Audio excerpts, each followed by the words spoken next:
Pinuntahan ni Zeus sila Ares na kagaya sa mga ito ay hindi pa din makapaniwala sa huling atake na ginawa ni Nicola. Alam ni Zeus na kung hindi si Beelzebub ang kaharap ni Nicola ay posibleng natalo sila sa round na iyon. Ginawa namang inspirasyon nila Edison at ng ibang scientist si Nicola para ipagpatuloy nila ang kanilang pagsasaliksik nang sa gayon ay makamit nila ang mga sinabi ni Nicola. Habang patuloy pa din sa pag-iyak si Gol ay iniwan na siya ni Brunhilde para ipanalangin ang panibagong kalahok na nasawi sa Ragnarok. Ngunit habang ipinagluluksa niya si Nicola ay nagulat siya na andito pala si Buddha. Papagalitan niya sana ito sa pagtakas nito sa hospital pero bigla itong may itinanong sa kanya. Tungkol umano ito sa kanyang dating nobya na si Siegfried na kasalukuyang nakakulong sa Tartarus. Nais nitong malaman kung may koneksyon ba ang Ragnarok kay Siegfried ngunit nilinaw ni Brunhilde na hindi niya umano ex-boyfriend si Siegfried. Katapos ay umalis kagad dito si Brunhilde kaya wala ding nakuhang impormasyon si Buddha.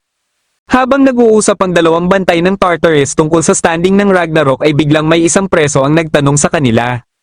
Hindi ito makapaniwala na tabla na ang standing ng Ragnarok. Dahil isa siyang half-human half-god ay tinanong siya ng mga bantay kung saan siya pumapanig. Ngunit ilang sandali lang ay napagtanto ng isa kung sino ang kinakausap nila. Si Siegfried pala ang kinakausap nila kaya dali-dali silang umalis dito dahil ipinagbabawal sa kanila ang pakikipag-usap dito. Biglang naalala ni Siegfried si Brunhilde at hindi niya maiwasan na mag-alala dito. Habang papunta sila Zeus sa Diyos na isasabak nila sa pangsyam na round ng Ragnarok ay halatang stress na stress si Ares matapos nitong malaman kung sino ang Diyos na ito. Ito pala ang isa din sa 12 Olympian god na si Apollo kaya nang makita ito ni Ares na nagpapakasarap lang ay mas lalo lang siyang na-stress. Natuwa si Apollo nang makita si Ares na itinuturing nitong best friend. Sa sobrang pagkainis ni Ares ay inatake niya si Apollo pero inilagan lang ito ni Apollo kaya dumiretso tuloy siya sa pool. Dito na sinabi ni Zeus kay Apollo na ito na ang susunod na lalaban sa Ragnarok. Hindi pala alam ni Apollo ang mga nangyayari sa Ragnarok kaya nagulat din ito na natalo sila Poseidon, Hercules at Hades. Pero alam niya na ibinuhos ng mga ito ang lahat sa laban kaya hindi sila dapat na malungkot pa. Dahil gusto siyang makita ng mga chika babes na lumaban taglay ang nakakasilaw niyang kagandahan ay napagdesisyonan niya na lumaban sa ikasyam na round. Pinuntahan naman nila Brunhilde ang pantapat nila kay Apollo at ito ay si Leonidas ng Sparta. Sa una ay tumanggi pa si Leonidas na lumaban dahil gusto niya na dapat ay siya ang una o huling lalaban. Pero nang malaman niya na si Apollo pala ang makakatapat niya ay pumayag na siya na lumaban. Nagpakita na din dito ang magiging divine weapon niya at ito ay si Gerolul. Dahil parehas silang ayaw magtiwala kagad sa isa't isa ay nagkasubukan muna sila.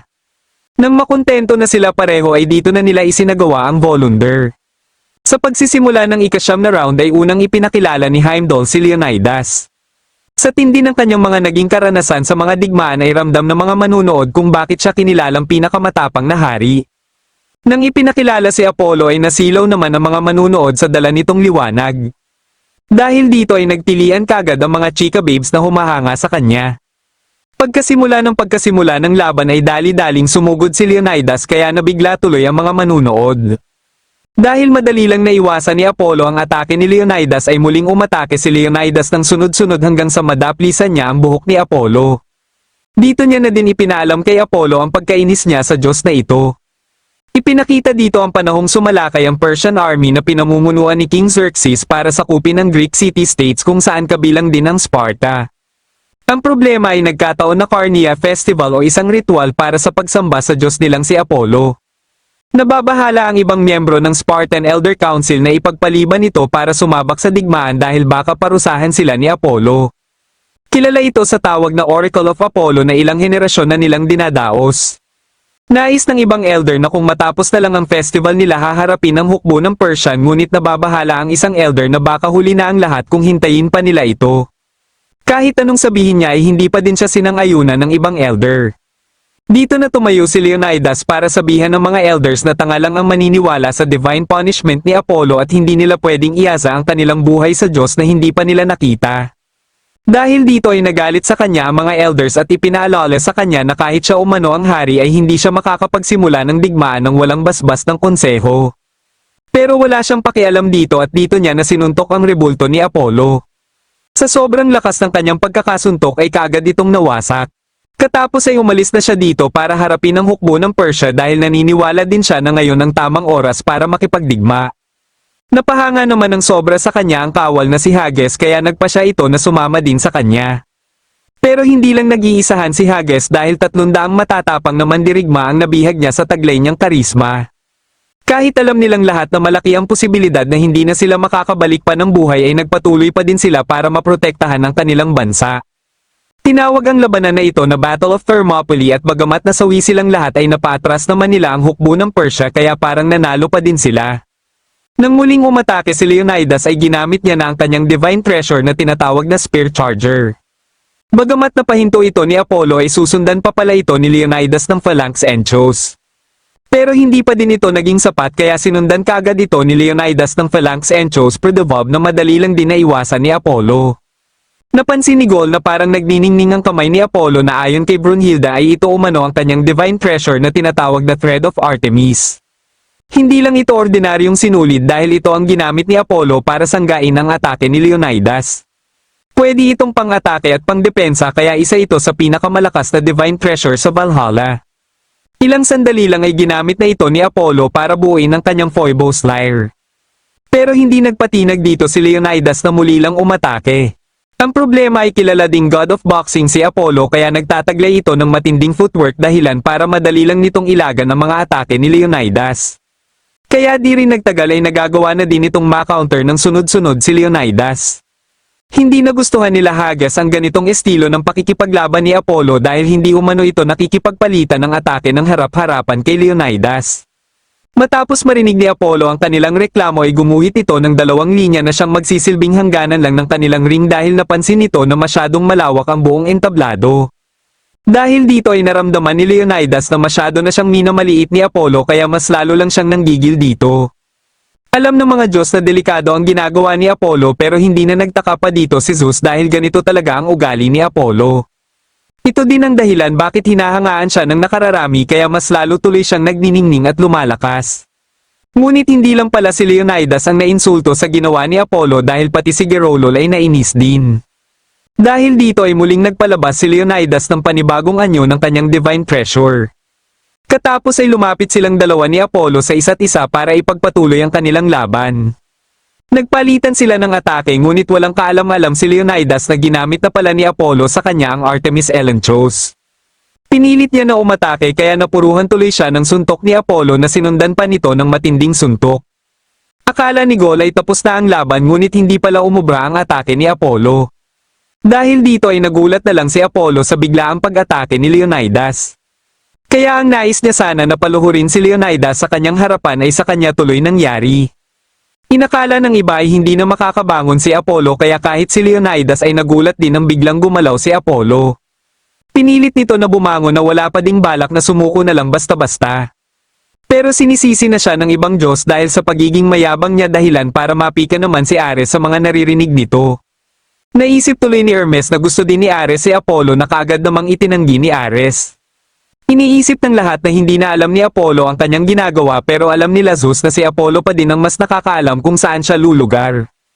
Ito ang dahilan bakit may templo si Apollo sa Delphi na may nakaukit na salitang Know Thyself. Ayon sa kwento ay isa umano itong paalala sa mga tao na lumugar sila sa tama. Isang araw sa nayo ng Delphi ay may isang halimaw na nangangalang Python ang nanggulo dito. Sinubukan ng mga alagad ni Ares na pigilan ito ngunit hindi sila umubra. Tinatalo lang nito ang mga ipinapadala ni Ares hanggang isang araw ay napagpasyahan ni Apollo na harapin ito. Kaya nabahala na lang si Ares matapos niyang malaman ang balitang ito. Naglaban sila Apollo at Python at sa isang suntok lang ni Apollo ay kaagad niyang napabagsak si Python. Pero hindi matanggap ni Python na natalo na siya kaya napagpasyahan ni Apollo na ipagpatuloy na lang nila bukas ang kanilang laban. Paulit-ulit silang naglaban pero paulit-ulit lang ding tinatalo ni Apollo si Python. Hanggang isang araw ay inilabas na ni Python ang totoo niyang nararamdaman. Masama pala ang kanyang loob dahil walang tumatanggap sa kanya sa kadahilan ng isa siyang halimaw.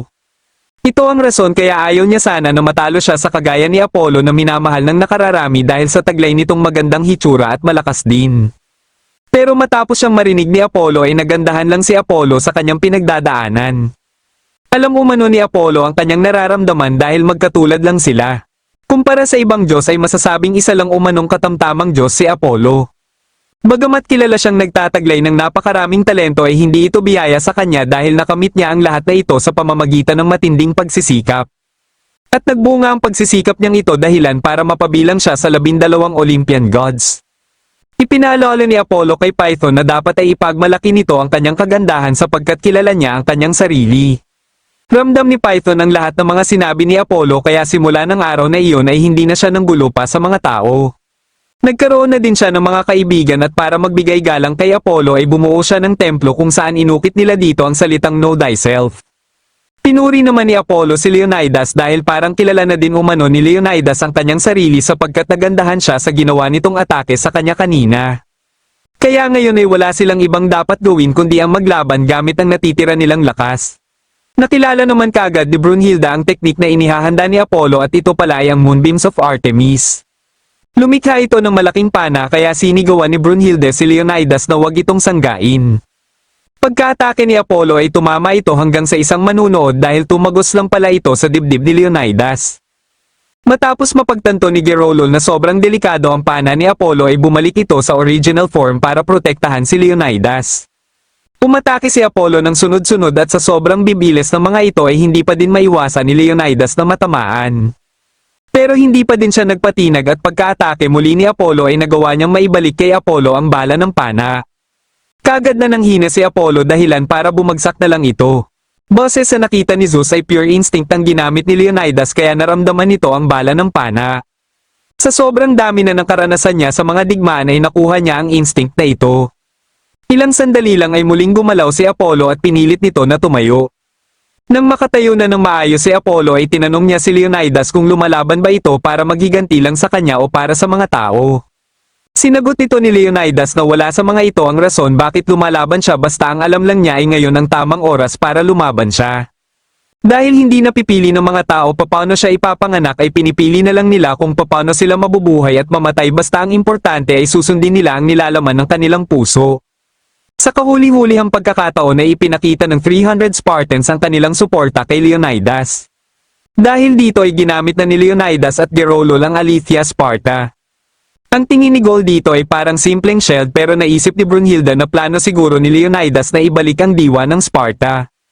Na kung saan hindi ito para dumipensa lang kundi para sa walang katapusang pagsugod.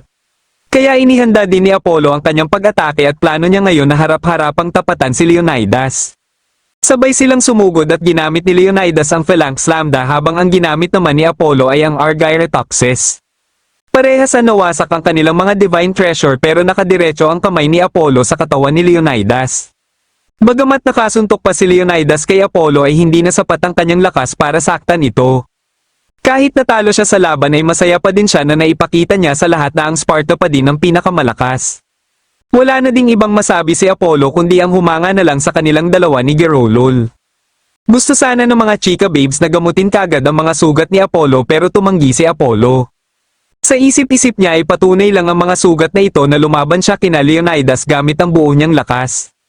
Dahil hindi kaya ni Python na manood ng laban ay hinintay niya na lang si Apollo. Nang makita niya si Apollo ay dito na siya nakahinga ng maluwag at kaagad itong itinakbo sa hospital. Nakaramdam naman ng inggit si Okita matapos mapanood ang laban dahil gusto niya ding lumaban na ibinubuhos ang lahat na kanyang makakaya. Dahil lamang na naman sa standing ang mga Diyos ay hindi mapigilan ni Brunhilde na mataranta sapagkat hindi na pwede na matalo ulit sila sa susunod na round. Ilang sandali lang ay biglang pumasok si Okita para sabihan si Brunhilde na siya na umano ang lalaban at sinigurado niya din na hindi siya matatalo. Dito na kumalma si Brunhilde at ipinagkatiwala na sa greatest swordsman sa kasaysayan ng sangkatauhan ng round 10 ng Ragnarok. Kinausap naman ni Buddha si Odin dahil alam niyang umaayon na sa mga plano nito ang mga nangyayari. Susubukan niya sana na alamin kung ano talaga ang pinaplano nito ngunit ayaw siyang patulan ito.